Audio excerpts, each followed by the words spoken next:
Engineering ইনস্টিটিউটে মিছিল নিয়ে জড়ো হতে থাকেন বিএনপির বিভিন্ন অঙ্গ সংগঠনের নেতা কর্মীরা। আলোচনা সভায় বাংলাদেশের স্বাধীনতা অর্জনে সাবেক রাষ্ট্রপতি জিয়াউর রহমানের বিভিন্ন ভূমিকার কথা তুলে ধরেন বক্তারা। এ সময় দলের কেন্দ্রীয় নেতারা অভিযোগ করে বলেন, মুক্তিযোদ্ধার সঠিক ইতিহাস মুছে ফেলতে চেয়েছে আওয়ামী লীগ। আমাদের দেশে বুদ্ধিবৃত্তিক দুর্বৃত্তায়ন হয়েছে আওয়ামী লীগের নেতৃত্বে।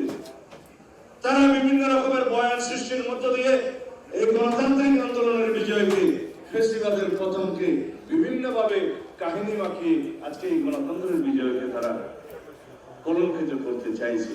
বিএনপি মহাসচিব মির্জা ফখরুল ইসলাম আলমগীর বলেন, যারা স্বাধীনতার বিপক্ষে ছিল তারা নতুন করে দেশের স্বাধীনতা ও গণতন্ত্র নস্যাৎ করতে চায়। হাদির উপরে আক্রমণ হয়েছে, আজকে কেন সুযোগ দিতে দেয় তারা? বিএনপিকে জবাব দিতে হবে। উদ্দেশ্য একটাই, যে বিএনপিকে তারা একটা হীন উদ্দেশ্যে